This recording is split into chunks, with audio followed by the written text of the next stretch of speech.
Hello and welcome back to Eye on Iowa. I'm Sarah Mueller, a reporter with Forbes, and today I'm joined by Perry Johnson, who has now suspended his campaign for presidency for the GOP ticket. Tell me, Perry, what went into this decision? How did you know it was time to suspend your campaign? Well, I always knew that one of the most important keys to ever getting elected is to get on the debate stage, because that is really where your message can be heard. And it's heard by a lot of people. We're talking about anywhere from 10 to 11 million people on a regular basis. And then it is rehashed over the period of the next month or so till they have the next debate. And it is a very important concept. Now, in the first debate, they laid out parameters that you had to meet. What is interesting is that I met all the parameters, but yet the RNC at 11 o'clock on Monday night called me after I had been prepping for the debate and told me that they decided to disqualify a bunch of polls. So that was a shock to me, obviously. They decided they were going to disqualify the McLaughlin poll. They then said they were going to disqualify the Harvard-Harris poll. They were going to disqualify the Caravan poll. And the most shocking one to me was that they were disqualifying the Victory Strategic. And the reason it shocked me was that they said they're disqualifying it because there are only 38 states from which you got actual responses. Well, this was done by a statistician. And when I inquired as to what the normal number of states respond when you have essentially 70 million Republicans and 100 million independents, and you're only looking at 832, which is about 1 in 200,000, how many states normally respond, they didn't know because they didn't have that information for the other states. And for them to just arbitrarily decide they're going to disqualify this poll was bizarre to me. But nevertheless, I'm in a position where I cannot get on that debate stage, and it makes it very difficult for me to realistically win this election. So I looked and said, it looks to me as though we have a clear choice, and that choice is Donald Trump, because President Trump did such an extraordinary job as president in so many ways. I couldn't good conscience do anything but support him. I ask you very simply, did you ever think we were going to have a war when Trump was in office? In fact, he was having peace treaties that were being signed. And now here we are with the Ukraine war. We have a war going on in the Middle East. And we were thinking our biggest problem was that China might invade Taiwan. So we have a crisis unlike anything we faced. Simultaneously, we're in a situation right now where we have rampant inflation, and the government is spending money like it's going out of style. We are now $33.5 trillion in debt. Remember when I talked to you earlier, it was like 32 trillion. Well, now we're up $1.5 trillion more in debt. And people wonder why it costs so much for groceries. They've gone up, 40% in about 3 years?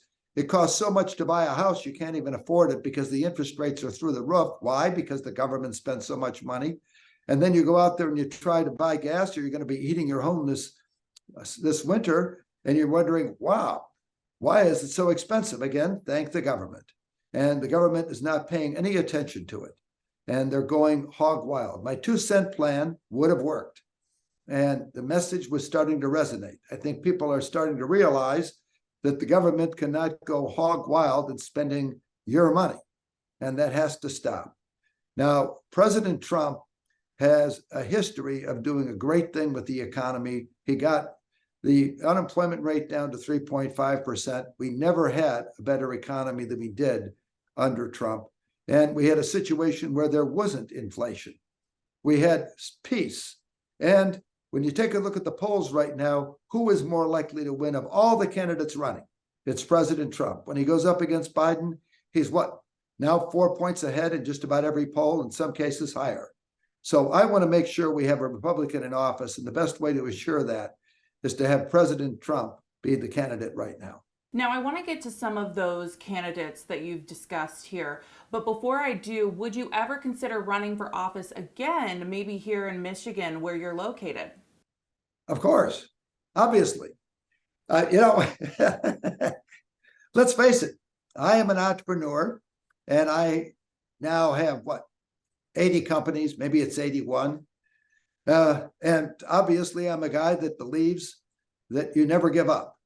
And I do love this country. And I love the country as much as anyone in the world, maybe as much as life itself. And I think we have the greatest country the world has ever known. I want to make sure we keep it that way. And you can't have people just giving up because things didn't go their way. You have a few breaks, you have things that go the wrong way, but you just pick yourself up and you say, I'm going to go at it. And that's pretty much the American way. And that's been the theme that's made America the great country it is. You can't have somebody that just says the minute they run into a little resistance, oh, I'm going to give up. In fact, it's our never say die attitude that has made this country the greatest country the world has ever known. Now, I want to ask, you prided yourself in spending a lot of your own dollars on your campaign. And one of the thresholds that we talked about for the first debate was having a certain number of donors, which you discussed being a struggle because you have put so much of your own money into your campaign. Can you share with us how much money you spent on your own campaign? Yeah, I think I spent a little, maybe it's between 13 and $14 million. And I did get 50,000 donors, might have been a little bit more than that. But the bottom line on this is that was kind of a stupid rule anyway. If you're funding your own campaign, why do you have to go out of your way to get donors?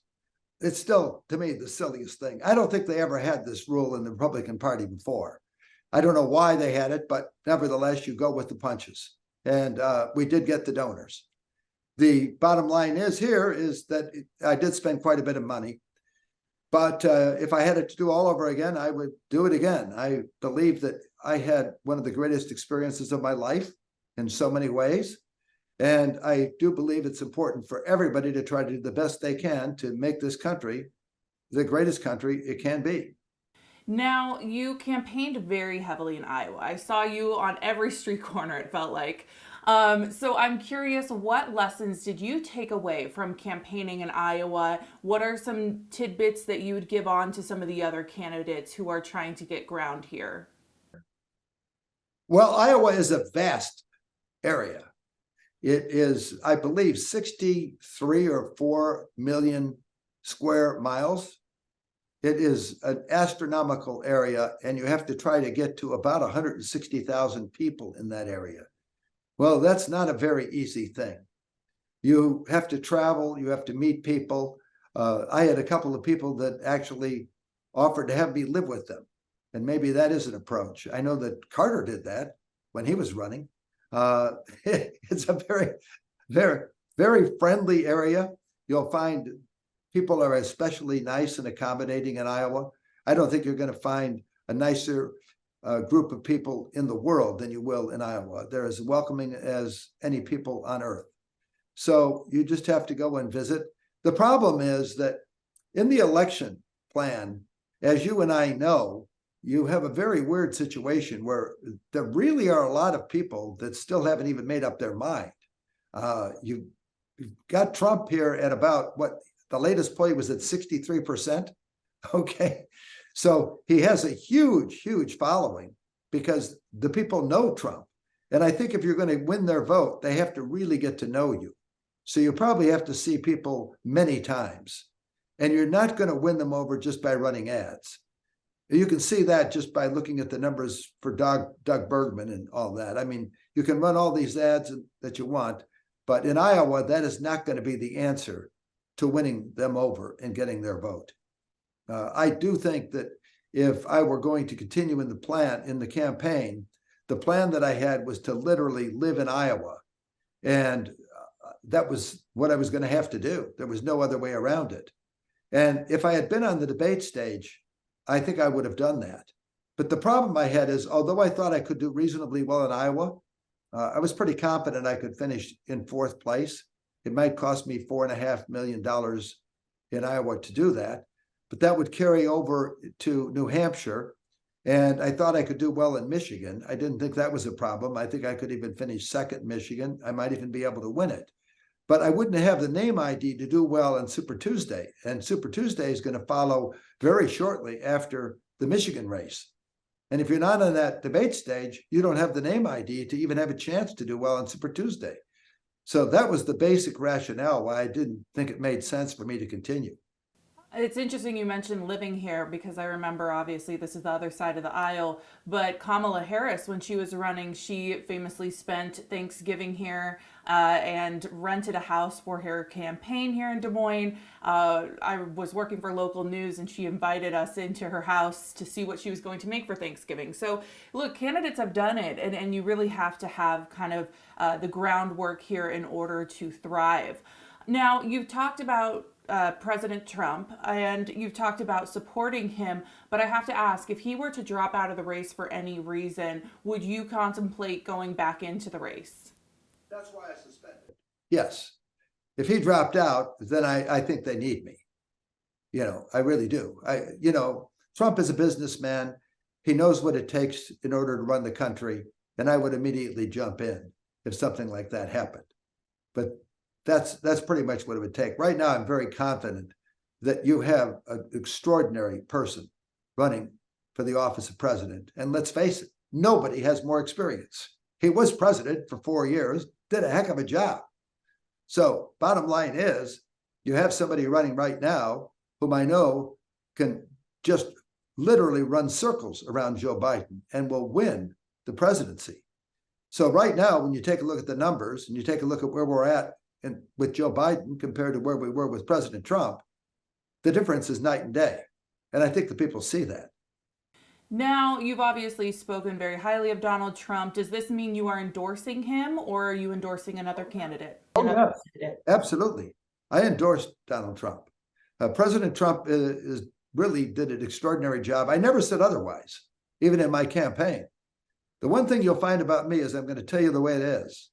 And if he had done a bad job, I would have told you. But I never, ever, even though I was campaigning against him, would say he did a bad job. And in fact, I think I had Fire Biden shirts because I thought that one of the worst presidents we've ever had is Biden. You take a look at the situation we're in, it's mind-boggling. When you talk about a tax, is there any tax in the world that is worse than inflation on middle class? What is worse?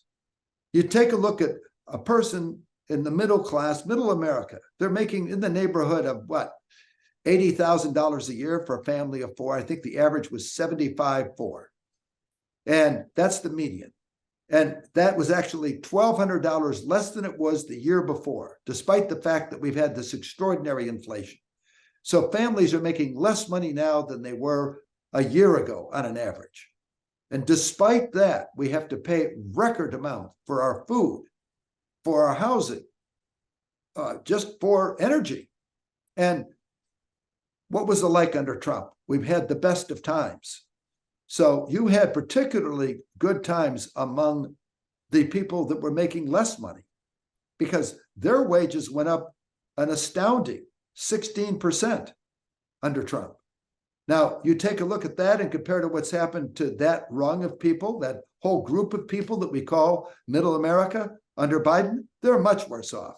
And they're primarily much worse off, not only because they're making less money than they were a year ago on an average, but on top of that, they have to pay a fortune for everything they buy. And food, housing, and energy are some of the biggest expenses. And when you look at food, energy, housing, and medical care, and then you have to have a car payment on top of that, what do you have left? So I say things are not particularly great for middle America right now, and let's make them great. We can do that under President Trump.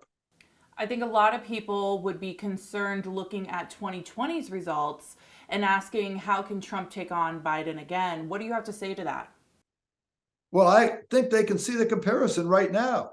Let's take a look at the results. They can ask themselves, are they better off now than they were under President Trump? And the answer is a resounding no. Are we better off than we were under Trump? The answer is a resounding no. For the first time in my lifetime, I'm really concerned about the international situation. Never was there a risk of a serious war. in all my lifetime, except now. I mean, the closest thing we ever had was the Bay of Pigs, when we were actually confronted at a time when Khrushchev came in there with missiles over there to Cuba. And that lasted for a fleeting 48 hours. Now we have a real serious problem. We've had this Ukraine war going on. Why is it such a disaster? Because of the way that we left Afghanistan. I mean, nobody could have had a worse job in withdrawing than Biden did. If he had engineered it, he couldn't have designed it as badly as he did. And yet we left $60 billion of equipment over there. What, are we going to just let them use that equipment so that they can go and use the equipment in whatever war they want? Our relationship with Iran is a joke. Iran is helping to fund this war that's going on right now in the Middle East. Then we have the situation right now that's going on literally in Israel. That's a disaster.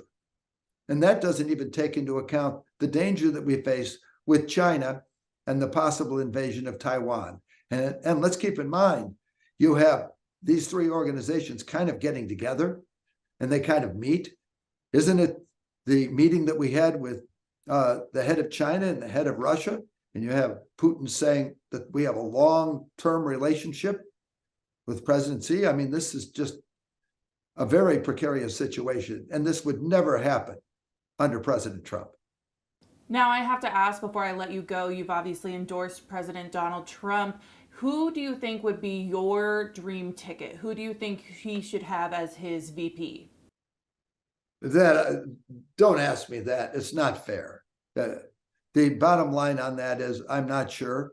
I don't know. You'd have to ask Trump.